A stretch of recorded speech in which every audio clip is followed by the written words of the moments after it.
Yo, yo, yo, what up? It's your boy Jay Sims, and this is episode 1 of Reasonably Speaking. Reasonably Speaking is where I give my unfiltered thoughts on the culture or just topics I want to talk about. Shout out to my brothers on the Reason to Doubt podcast, but this is something I can just give my thoughts on a daily notice. These are going to be quick 15, 10, 20-minute conversations.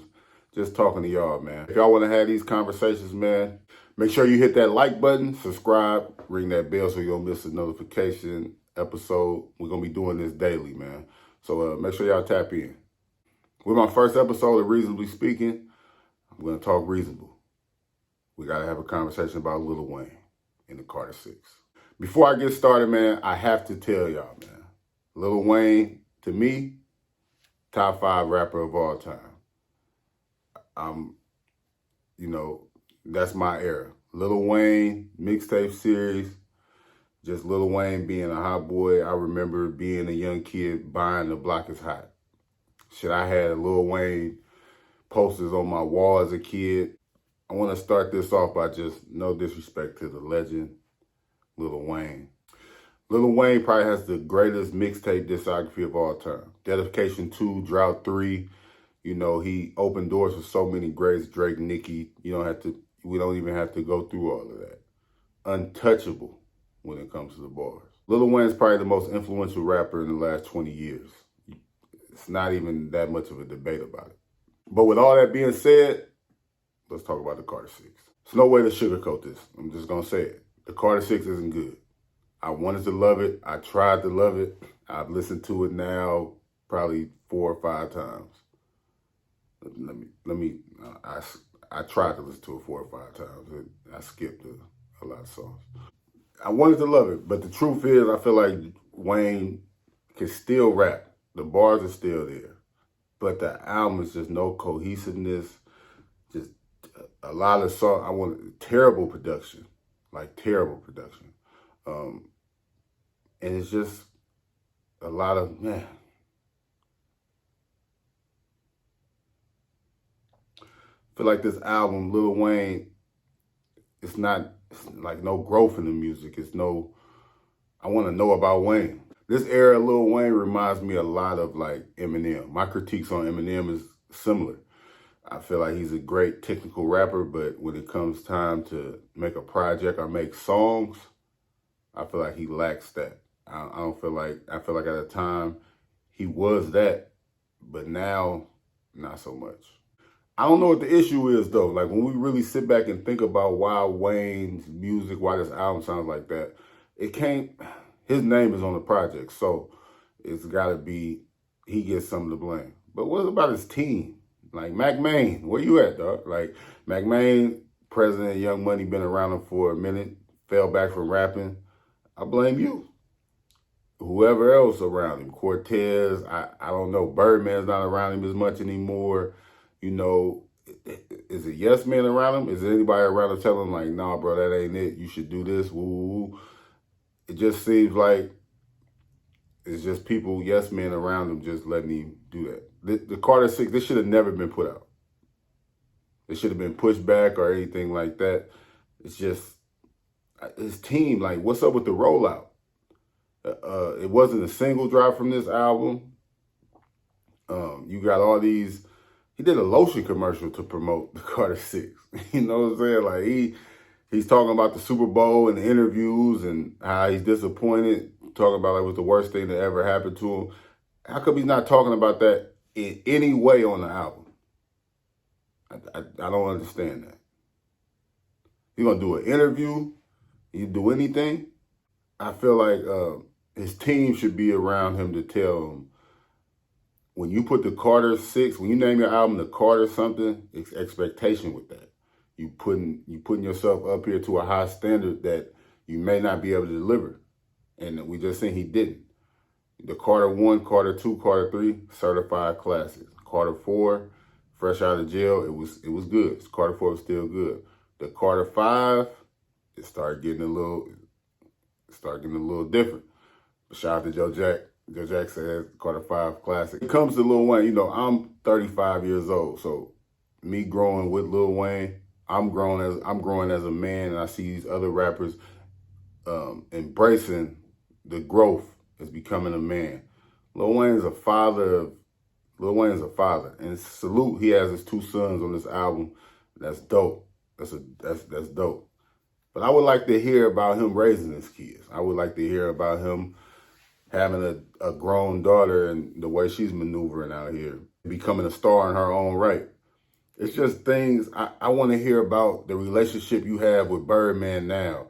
I want to hear about the relationship you have with the Hot Boys. I feel like that's a missed moment right there. Why isn't a song with the Hot Boys reunion? Y'all going on these tours doing Hot Boys reunions. Why wouldn't y'all do a song together? Like that doesn't make any sense. Like that's a no-brainer. Probably the best song on this album is Lil Wayne, and it's a beat by Manny Fresh. Lil Wayne and Manny Fresh. Maybe he should lock in and just do a whole album with Manny Fresh. Maybe he should just get some, I don't know. I don't get it. Like he's doing rock music on here. He got a feature from Bono. His songs sound old. Shout out to Rob Markman. I seen Rob Markman say he heard that song with him and Bono in like 2012. Why we got music on here from 2012? And it sounds like it. Like another thing it could have touched on. Like why is no Drake? Why is there no Nicki? What happened to that relationship with Wayne and Drake, with Wayne and Nicki? Like speak on that in your music. You don't want to do interviews. I get it.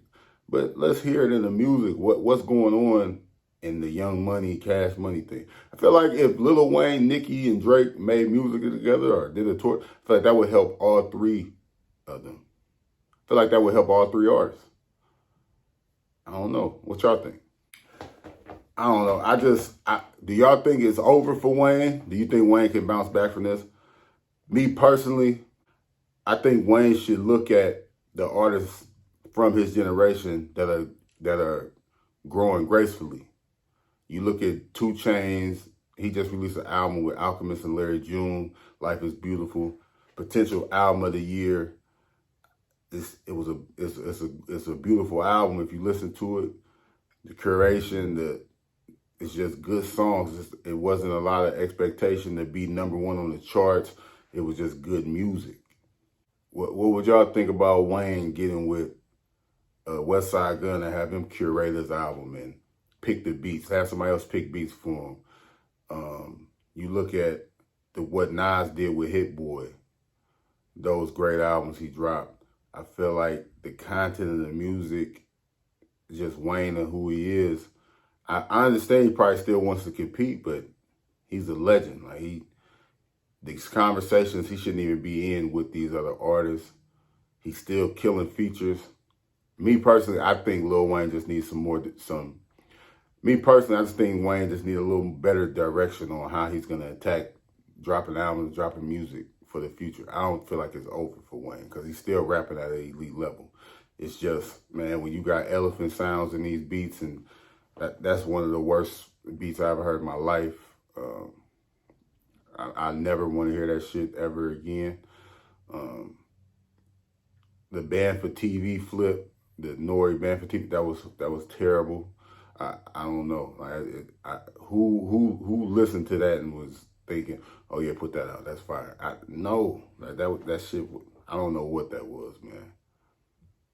But salute to Wayne. I just gotta tell the truth, and I'm speaking on these microphones. My opinion on it. I'm not even gonna give this album like a rating, like a 5 mics, anything like that, because I love Wayne too much. But salute to Wayne. I hope it's not over. Lil Wayne is a legend. Like while I'm speaking on this, he just sold out a show at Madison Square Garden tonight, the day that the Carter 6 dropped. Me personally, I'm speaking on this because I'm taking it personal, because I hold that flag for Wayne. When we talk about top 5s and everything like that, I'm throwing Wayne in the top 5 discussion.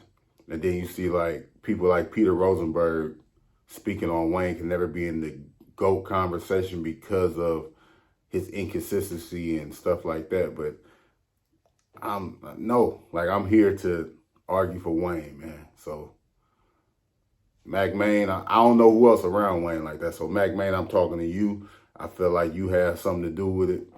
It's your fault. man, let's get Wayne back on track. Or stop dropping albums, nigga. He's a legacy act now at this point. We don't need new Wayne albums if y'all gonna do this shit. But in conclusion, man, Lil Wayne will always be one of the greatest of all time. This is a bad chapter in this book. I ain't gonna lie. But tell me what y'all think in the comments. Am I bugging? Y'all agree? Let's have this conversation, man. Salute to Rob Markman, Wayno, other people in the culture doing things like this. Shout out to people that inspire you, man. But this is Reason to Doubt. Like I said, make sure y'all subscribe, hit that notification, hit that like button, and I'll be back, man. This is the first episode of Reasonably Speaking on the Reason to Doubt Network. Just because they couldn't do it doesn't mean you can't. I'm Jay Sims. I'll holler at y'all later, man.